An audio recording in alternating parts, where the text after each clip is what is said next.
Quiero agradecerle al Señor en su santa misericordia.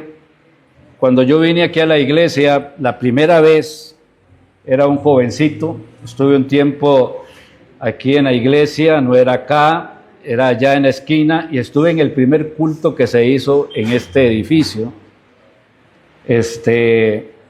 No estaba chorreado todo el piso, bueno, fue un asunto muy bonito, muy lindo.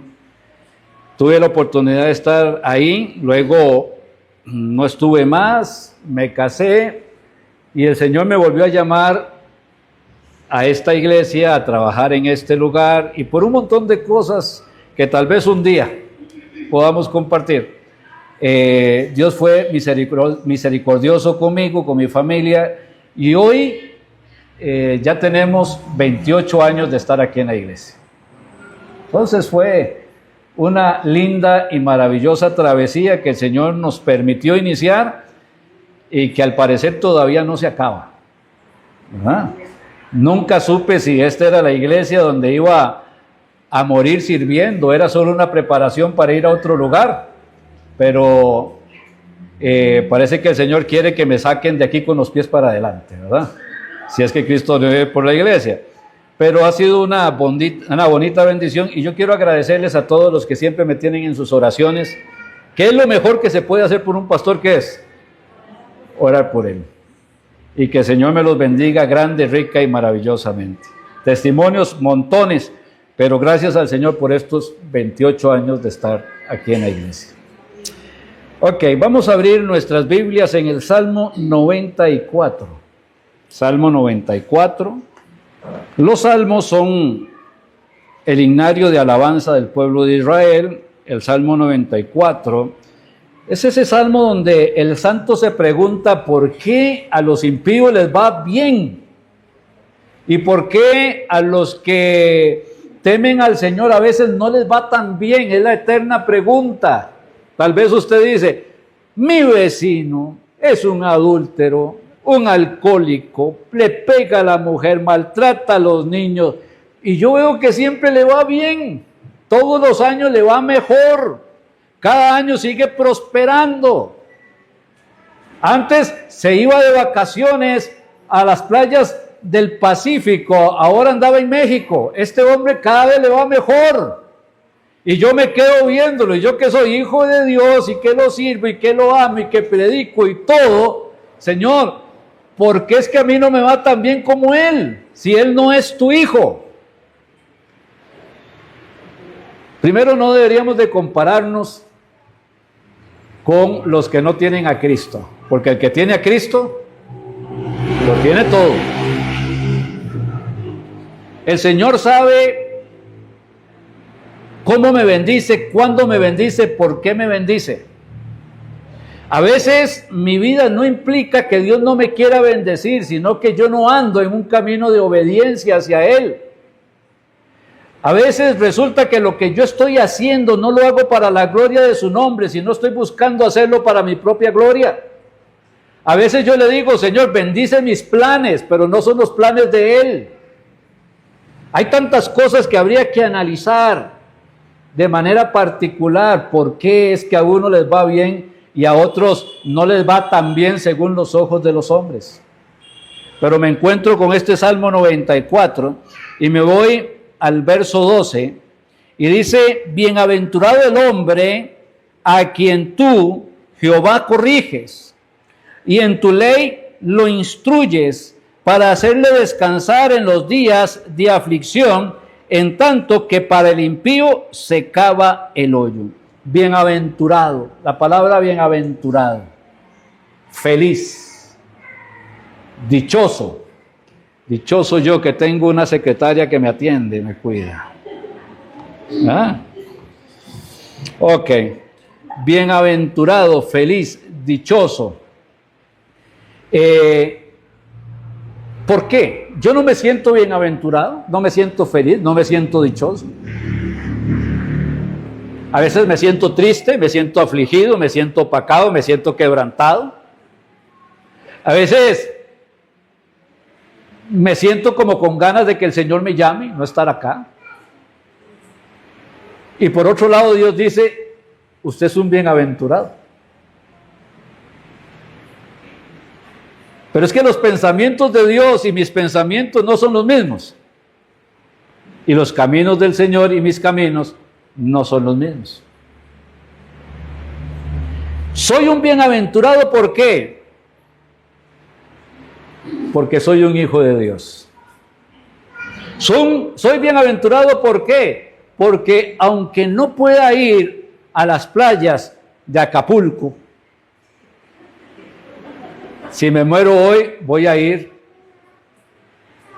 a la gloria eterna, voy a estar con el Padre, voy a disfrutar de la mansión celestial, que es mía porque el Señor ya me la dio.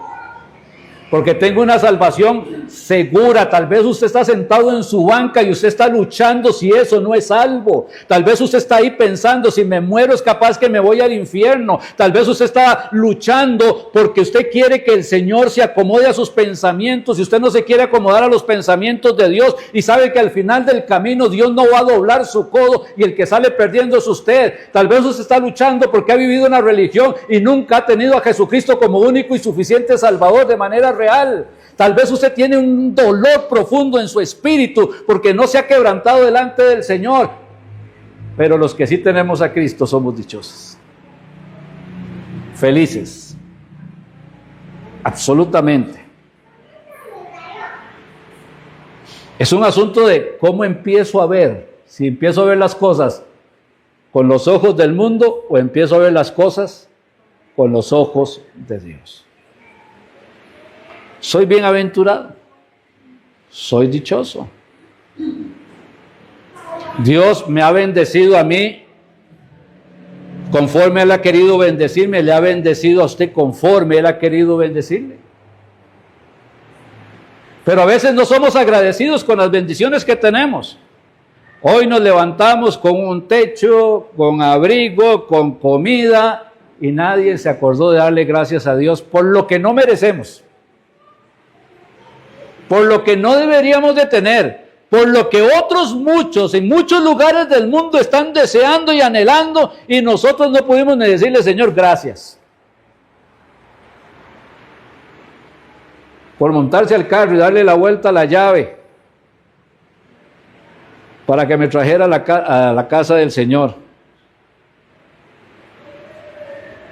O tener la oportunidad de pagar un Uber y tener el dinero para hacerlo.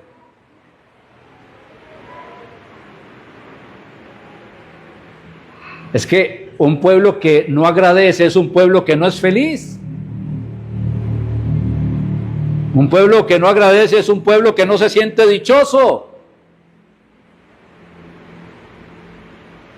El hombre casado que dice, Señor, gracias por mi esposa. El padre de familia que dice, gracias por mis hijos. El abuelo que es coronado con los nietos, pero no se acuerda de ver las bendiciones que Dios le ha dado, que Dios le ha provisto. Lo que Dios ya me dio y lo que falta por darme. Lo que Dios ya me proveyó y lo que todavía quiere proveerme más mientras esté en este mundo. No estoy hablando de las cosas que nos esperan en los cielos, estoy hablando de este mundo. Dios me ha bendecido mucho, muchas veces y de muchas maneras. Le decía a mi hijo, en aquellos tiempos, cuando él le iba bien en alguna cosa, le decía, ¿esto es una bendición que Dios le dio a usted o es una bendición que Dios me dio a mí y usted, como está a la sombra mía, está saliendo beneficiado? Más cuando se había portado mal en algo y le iba bien. Esto es una bendición que Dios me dio a mí y usted, como está a la sombra mía, usted está saliendo bendecido en esto. Ya con el tiempo aprendí la lección y dice, no, me la dio a mí, me dio a mí. Y Dios en su misericordia quiere seguirme bendiciendo. A veces no dándome lo que yo le pido, lo que yo quiero, lo que yo sueño, lo que yo me imagino, sino dándome algo que es muchísimo mejor. Lo que Él quiere, lo que Él desea para mi vida. Soy bienaventurado, soy bienaventurado, lamentablemente es que no lo he entendido. Lamentablemente es que soy un hombre necio. Ahora me llama la atención esa palabra hombre, dice bienaventurado el hombre. Uno dice hombre de género, no, este es, en esta particular palabra de hombre aquí, está hablando del hombre que es valeroso, del hombre que es guerrero, del hombre que es duro, el hombre que es de decisión, de determinación. Que a veces pasa mucho en la iglesia de Cristo, que tal vez esto ya es una especie ya por extinguirse.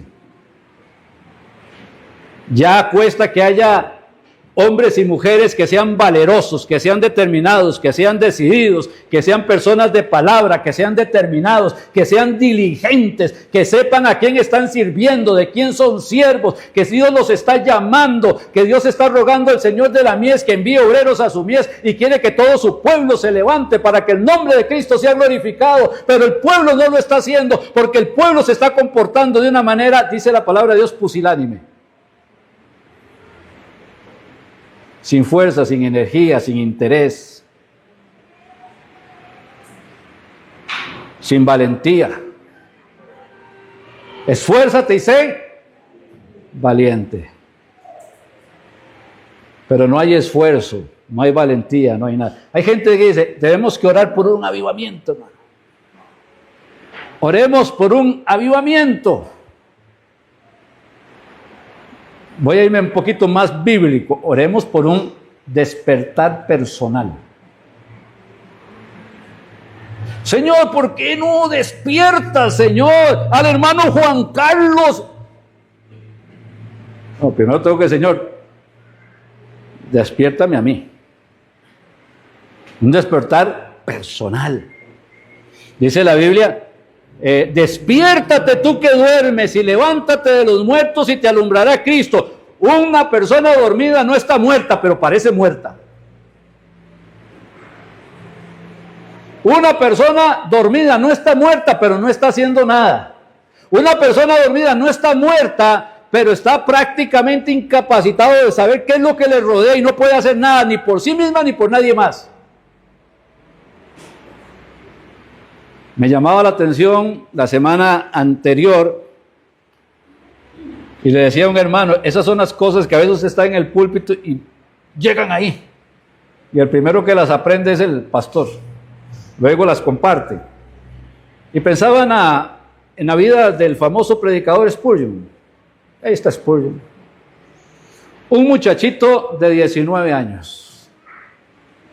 ¿Hay alguno aquí que tenga 19 años? Aparte del hermano Bernal. Josué, ¿cuántos tienes? Póngase de pie, vale. Ok. Venga. Venga, no le dé pena. Ahora, Spurgeon era más o menos así. Un joven. ¿Quién podía tener esperanza en que un joven pudiese ser un instrumento de Dios? ¿Quién podía tener esperanza de que un joven trajera la palabra de Dios? ¿Quién podía tener esperanza de que Dios se complaciera en usar un joven para que el nombre de él sea glorificado? En aquellos momentos había una iglesia muy grande, un edificio grande, una iglesia de unas 500, 600 personas, pero que había venido a la baja. Ya no se reunían 500, ni 400, ni 300, ni 200, ni 100, ni 50. El grupito era de unos 30 personas. E invitaron a un joven, me imagino porque nadie más quería ir a predicarle a un grupito de 30, todos los demás eran muy importantes como para ir a predicar a un grupito de 30, e invitan a un joven. Y aquí está el joven, y el joven le predica a 30, soltero, me imagino que con la ropilla un poco arrugada, no tenía bien que se la planchara, Biblia en mano, le temblaban las rodillas una contra otra, pero él amaba a Dios y quería servir a Dios. Y predica el jovencito. Predica. Imagínense a José. Predica. Tenía que predicar en la mañana y tenía que predicar de vuelta en la noche. Y predicó. Y se fue.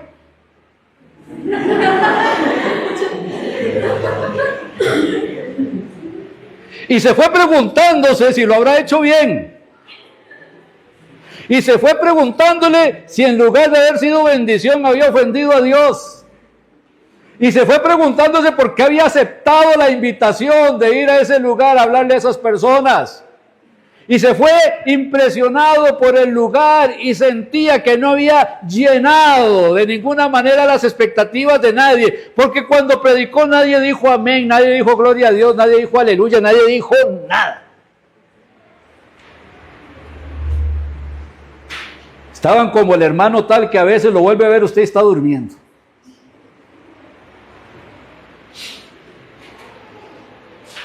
Y viene el culto en la noche. Y en el culto de la noche viene de nuevo Spurgeon. Viene de nuevo Spurgeon.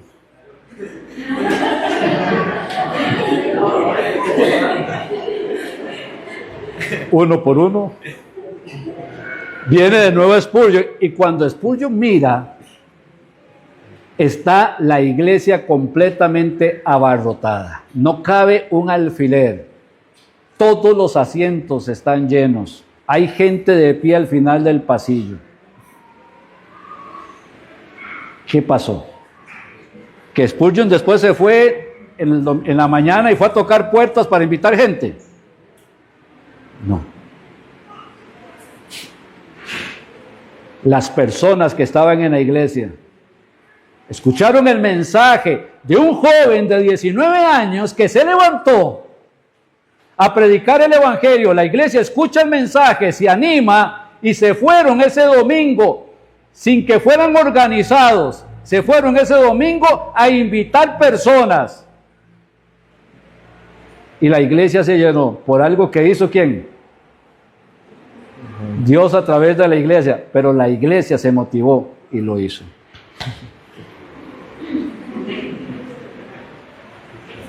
Aquí les quedo con 19 años.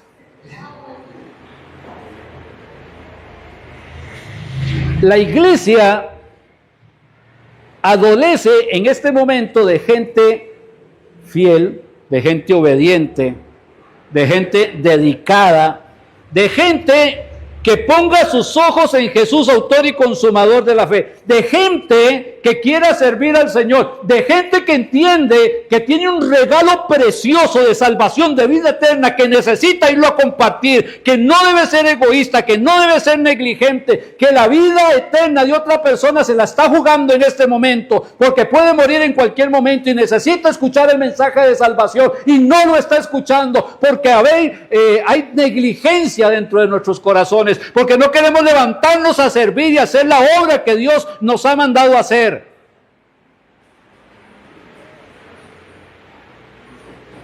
Y entonces Dios dice, tengo un problema con mi pueblo. Los bendigo, los tengo entre algodones. Duermen con almohaditas de plumas. Pero en lugar de activarse, en lugar de servir, en lugar de honrar, en lugar de estar preocupados en la predicación del evangelio para que otros vengan a los pies de Cristo, más bien se han venido durmiendo más en los laureles. En lugar de que se levanten personas y diga, pastor, ¿en qué puedo servir? Hay personas que dicen, pastor, tengo que renunciar al ministerio. Como si yo lo hubiera llamado. Yo no llamo a nadie.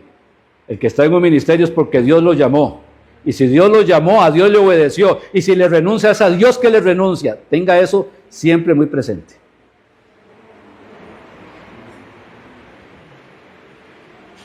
Y dice Dios, ¿qué hago con mi pueblo?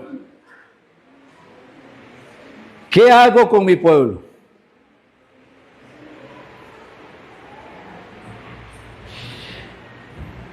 Y entonces dice, bienaventurado el hombre a quien tú, Jehová, y vea la palabra que dice ahí, corriges. No castiga, corrige. No confundamos los cristianos el castigo con la corrección. Dios no castiga a los cristianos, los corrige, porque Cristo ya recibió mi castigo en la cruz del Calvario.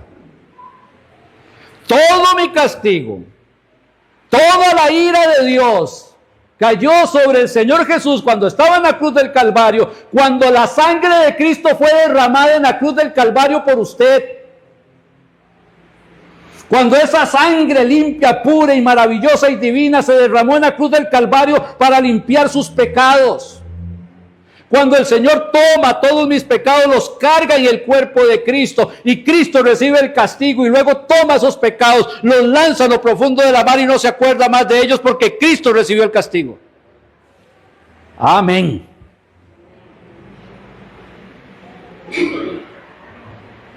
Entonces, Dios no me va a castigar, Dios me va a corregir, a disciplinar. La disciplina de Dios es correctiva, no destructiva. Entonces Dios me va a corregir.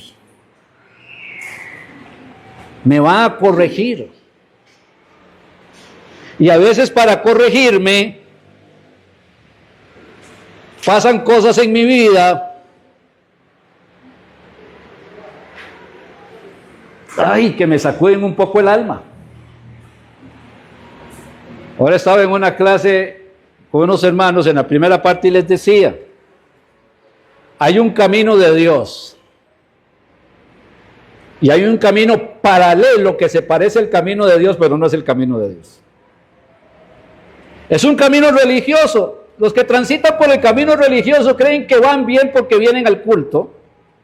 Los que transitan en el camino religioso creen que van bien porque ofrendan. Los que transitan en el camino religioso creen que van bien porque de vez en cuando regalan un tratado. Los que caminan en el camino religioso creen que van bien y no sirven a Dios, no se comprometen, no tienen ese trabajo, no, Dios no es lo primero en sus vidas. No aman a Dios con todo el corazón, con toda el alma, con toda la mente y con todas las fuerzas.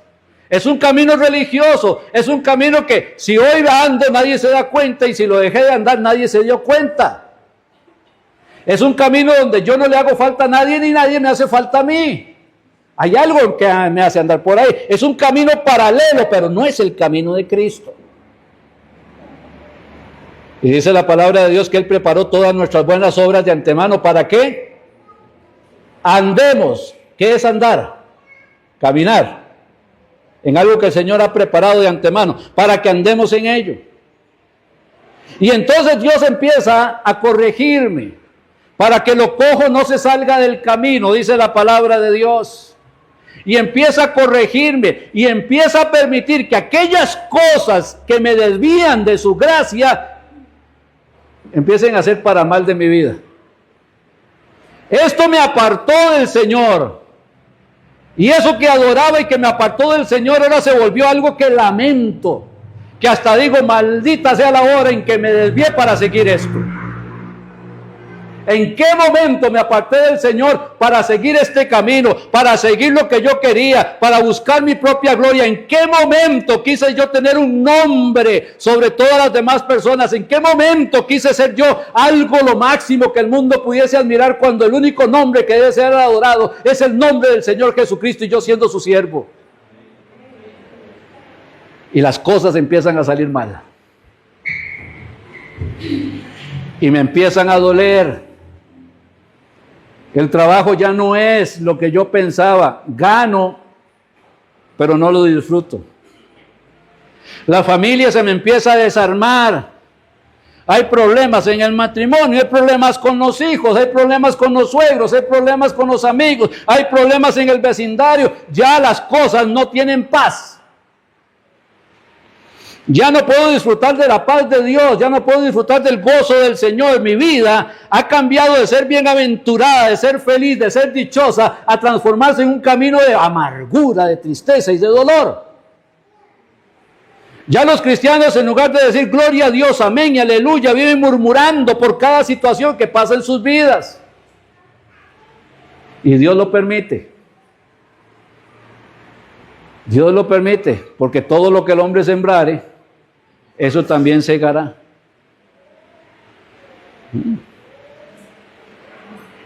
A veces la riqueza me la forjo yo y parece de bendición al principio, pero si esta no viene de Dios es para mal de mi vida. Desobedezco al Señor y en lugar de esperar en el Señor la persona que Dios me quería dar, me uní en yugo desigual para destrucción de mi vida. En lugar de seguir en el trabajo donde Dios me puso, donde tenía que ser luz del mundo y sal de la tierra para bendecir a esas personas, tomé la posición que no tenía que tomar y me fui al lugar donde no tenía que irme para destrucción de mi vida. Y no es culpa de Dios, dejemos de culpar a Dios. Deberíamos de venir arrepentidos ante el Señor y pedirle perdón por nuestra necedad. Señor, ¿por qué no me bendices? Porque Dios no bendice un plantío de cizaña. Dios bendice un plantío de trigo, pero no de cizaña. Y si lo que he estado sembrando no es lo que Dios quiere que siembra, entiendo que estas cosas tienen que pasarme a mi vida. Y Dios corrige. Ahora, no hay nadie que Dios no haya corregido. Dios al que ama, disciplina y azota a todo aquel que recibe por hijo. Tal vez usted ahorita está recibiendo una disciplina de Dios. O tal vez usted dice, a mí me va bien. Estoy en paz, estoy tranquilo. Estoy en una buena empresa. Todo está saliendo de la mejor manera. Y mañana usted llega y resulta que la empresa se va del país y usted se quedó sin trabajo. Señor, ¿pero por qué? No, por favor, por el amor de Dios, dejen de culpar al Señor por todo. Si el Señor está corrigiendo, lo que deberíamos de hacer es ser humildes. Entender lo que el Señor me está diciendo, humillarme ante la poderosa mano de Dios, que se corrija el camino, que ande por la senda que el Señor ha trazado, por el camino que Él ha establecido para mi vida, que entienda que cuando recibí a Jesucristo, Él se transformó en el Señor de mi vida y yo un siervo de Él. Porque la iglesia se levantó después de que escucharon al joven Spurgeon esa mañana, porque entendieron el mensaje. Y no se fueron como algunos tal vez piensan, bueno, voy a ir a almorzar, tengo que ir a visitar no sé qué, o me voy para el trabajo, voy a ir a... No, tenía en su mente que el Señor le había hablado a su corazón y que tenía que hacer algo con lo que el Señor le dijo. Y se levantaron a obedecer. Y a la predicación del joven Spurgeon se le sumó que 30 personas se levantaron llenas de amor, llenas de energía y con la bendición de Dios. Y en la noche el templo estaba lleno y en la noche muchas almas llegaron a los pies de Cristo y no dejaron de seguir llegando a los pies de Cristo culto tras culto, tras culto, tras culto. ¿Qué es que Dios ya nos salva? Ustedes saben que sí. Ustedes saben que sí. Pero si hemos dejado de amar a Dios con todo el corazón, alma, mente y fuerzas, consecuentemente hemos dejado de amar al prójimo. Por lo tanto, no me importa si ese prójimo se va o no se va al infierno, aunque ese prójimo sea mi familia. Porque estoy muy ocupado, tengo muchas cosas que hacer, porque mi camino está desviado, no es el camino de Dios. Porque no ando buscando el reino de Dios y su justicia, estoy buscando mi propio reino. Porque fue el Señor Jesús el que dijo, en los negocios de mi Padre me es necesario estar, yo no lo he dicho. Entonces el Señor dice, el pueblo está cómodo, necesitamos despertarlo. Y la manera de despertarlo, ¿cuál será? Que las pruebas, las dificultades, las circunstancias me hagan entender lo pequeño que soy delante de su grandeza.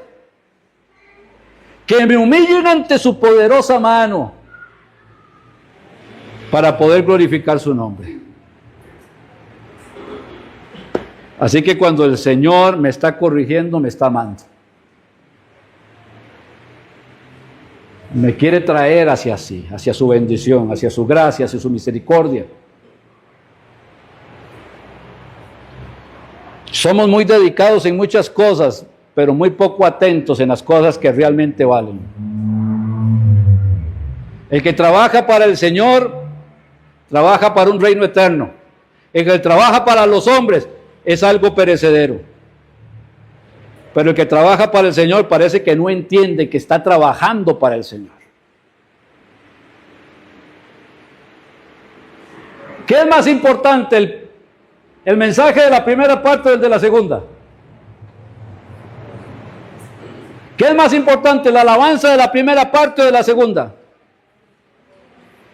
¿Qué es más importante, el culto del domingo o el trabajo que se hace los miércoles para poder ser bendecidos? ¿Qué es más importante, queridos hermanos? La palabra de Dios es el regalo que Dios nos está dando para edificar nuestras vidas, para renovar nuestras mentes, para transformarnos, para hacernos hijos de Dios, siervos de Él, para dejar de ser pusilánimes, dormidos, y nos levantemos como un pueblo valiente que quiera glorificar el nombre del Señor.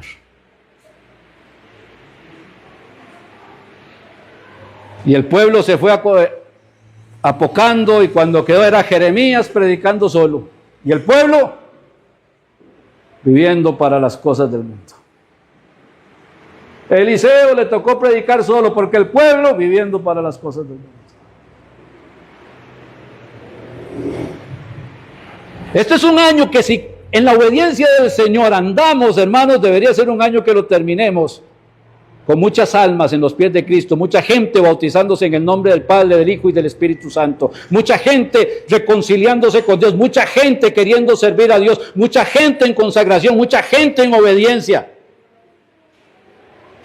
No podría ser de otra manera, no debería ser de otra manera. Queremos hacer las cosas a nuestra manera y que Dios nos bendiga. Y la Biblia dice que apartados de mí, nada podréis hacer. Bienaventurado el hombre a quien Jah corriges y en tu ley lo instruyes.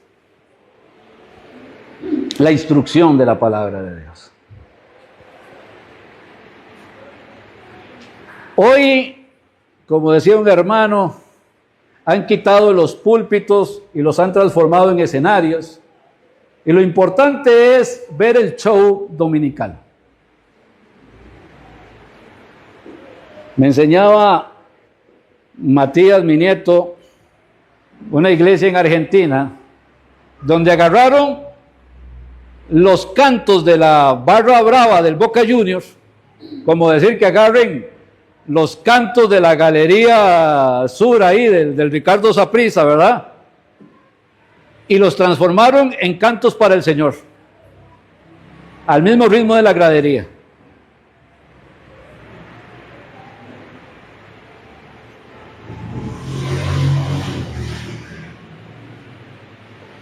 Cuando no hay temor de Dios, esas cosas pasan. Cuando no hay temor de Dios, se quita el púlpito y se quita la Biblia de la vida de las personas. La Biblia es lo que tiene que ser predicado, única y exclusivamente la Biblia. Una iglesia que predique la palabra de Dios, una iglesia donde defendamos la palabra de Dios, una iglesia donde nadie esté satisfecho si no se está predicando la palabra de Dios. Porque la palabra de Dios es la que enseña, la que corrige, la que instruye, dice ella misma.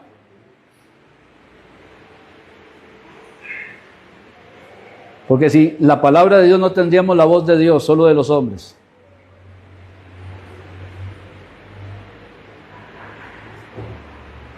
Deberíamos orar para que Dios nos dé sed de Él, sed de su palabra, sed de venir, sed de escuchar, sed de aprender, y no solamente de llenarme de conocimiento, sino que ese conocimiento renueve mi mente y mi corazón y me haga esforzado y valiente y me despierte de entre los muertos para poder ser luz del mundo y sal de la tierra y glorificar su nombre.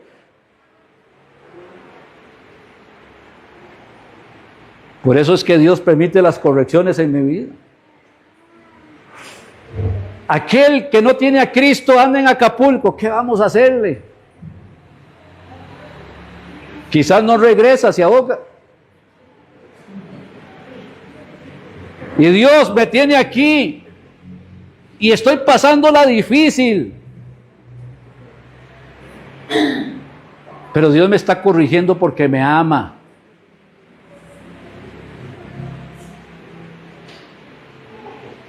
Y para ir concluyendo, porque tenemos cena del Señor. Al final todo va a acabar.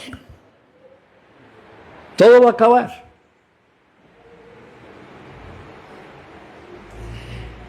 Un día, tal vez pronto, ya voy a estar delante del Señor.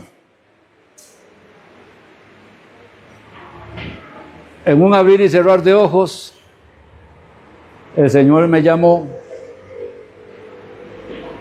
y todo acabó.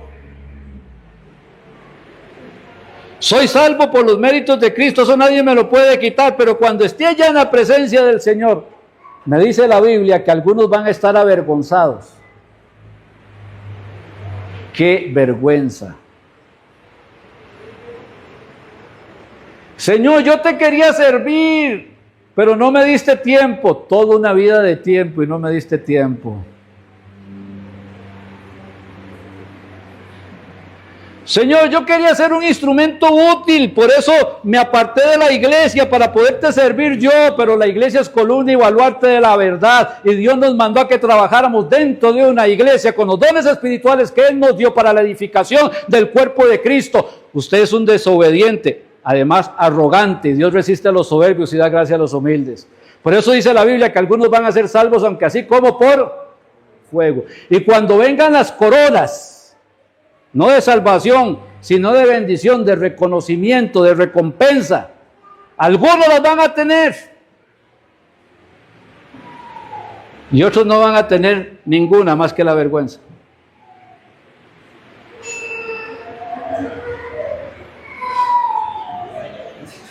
Hoy tiene que ser un día de cambio, no porque empiece el año,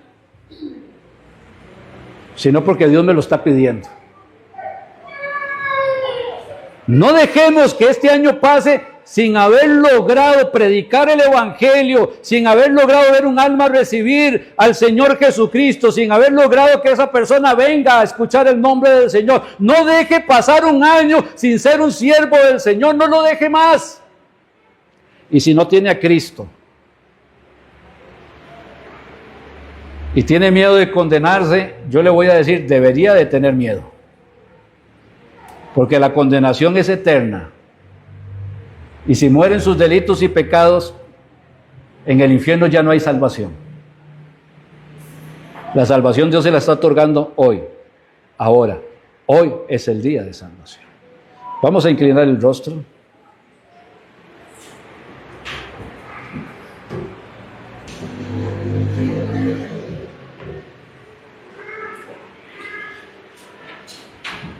Mi hermano, no sé qué le dijo el Señor esta mañana, eso es entre usted y Él. Lo que el Señor le haya hablado, bendito sea su nombre. Pero si Dios le habló, no sea maleducado y respóndale algo. Dígale, sí Señor, no Señor, respóndale.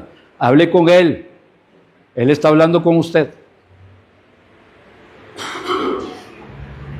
Y si hay alguien que no conoce a Cristo, no digo si no conoce la iglesia, si no conoce Juan 3:16, si no conoce a Cristo, si ha endurecido su corazón, si se ha rebelado ante el Señor, si no se ha quebrantado delante de su palabra, si no ha querido recibir su amor, pero hoy lo ha entendido y el Espíritu le ha guiado al arrepentimiento, reciba a Jesucristo como único y suficiente Salvador. Haga de su corazón un altar y dígale, Señor, en el nombre de Cristo te pido que perdones mis pecados, que me laves con la sangre derramada en la cruz del Calvario de tu Hijo Jesús. Y en este momento invito a que Jesucristo entre en mi corazón para que sea el Salvador y el Señor de mi vida. en Cristo Jesús. Amén. Y amén. Y amén. Amén. Bueno, los que para tomar la cena del Señor hay que tener a Cristo en el corazón, haberse bautizado en el nombre del Padre, del Hijo y del Espíritu Santo. La cena del Señor es una ordenanza, no es una invitación, es una ordenanza, así que hay que obedecer. Y si hay algo en lo que usted no esté bien con el Señor, hable con el Señor, pídale perdón, póngase a cuentas con Dios y disfrutemos del compartir la cena del Señor para la gloria de su nombre. Vamos a ponernos en pie y vamos a orar. Padre amado, en el nombre de Cristo, te pido, Padre, que nos perdones, Señor, si hemos pecado, si te hemos ofendido, si tenemos algún pecado, Señor, que no lo sepamos, Señor, alguno que ignoremos. Lávanos, Señor, más y más de nuestro pecado, límpianos de toda nuestra maldad. Si hemos cometido algún pecado, Dios, que no podemos resolver en este momento, te pedimos perdón y la gracia que al salir de aquí, Señor, podamos, Señor, resolverlo. Te pedimos, Padre, que nuestro corazón entienda que al celebrar la cena es un memorial de aquel día en que nuestro Señor Jesús iba, Señor, a ser llevado preso, iba a ser azotado, iba a ser golpeado con azotes, iba a ser golpeado, coronado de espinas, crucificado en una cruz y cargando en esa cruz con nuestros pecados, recibió nuestro castigo y resucitó al tercer día para que como Él resucitó, los que le hemos recibido también resucitemos con Él. Que este memorial, Padre, lo podamos celebrar en santidad, en pureza y en conocimiento pleno. Te lo pido en Cristo Jesús. Amén. Amén. Pueden pasar. Porque yo recibí del Señor lo que también os he enseñado, que el Señor Jesús, la noche que fue entregado, tomó pan y habiendo dado gracias, lo partió. Al partir el pan, simboliza el quebranto del Señor Jesús en la cruz del Calvario. Los azotes, la corona de espinas, el haber sido traspasado por los clavos, una lanza en su costado, recibiendo el castigo de nuestros pecados. Pero también al partir el pan, simboliza que el pan es suficiente para seguirlo compartiendo con otro que necesite a Cristo y otro que necesite a Cristo y nunca dejar de compartirlo. Es un llamado a saber el precio de nuestra salvación y un llamado a nuestra responsabilidad cristiana de compartir al Señor Jesucristo con el necesitado. Y habiendo dado gracias, lo partió y dijo: tomad, comed, esto es mi cuerpo que por vosotros es partido, haced esto en memoria de mí. Comamos.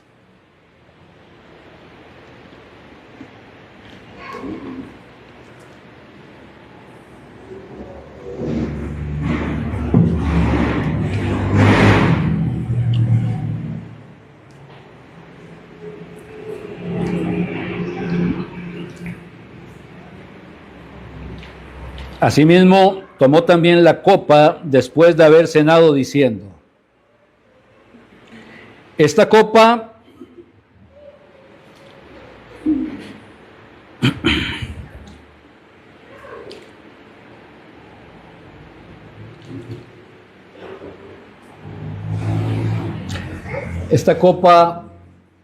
simboliza la sangre derramada del Señor Jesús en la cruz del Calvario, que me limpia mis pecados. Pero también simboliza un pacto nuevo, un pacto eterno, inquebrantable, de salvación, de vida eterna que tenemos en el Señor. La salvación que recibimos es por gracia. no por mérito. Y al tener y poder celebrar esto y recordar que el vino representa esa sangre del nuevo pacto, estamos hablando de una salvación que es segura, perfecta, perpetua, total, absoluta, maravillosa, y que debemos de estar más que agradecidos. Y poder vivir en consecuencia en un agradecimiento real, sabiendo que si estamos en esta tierra es con el propósito de compartir esta salvación tan grande con los otros que todavía no la tienen. Dice, asimismo tomó también la copa después de haber cenado diciendo, esta copa es el nuevo pacto en mi sangre. Haced esto todas las veces que la bebiereis en memoria de mí. Bebamos.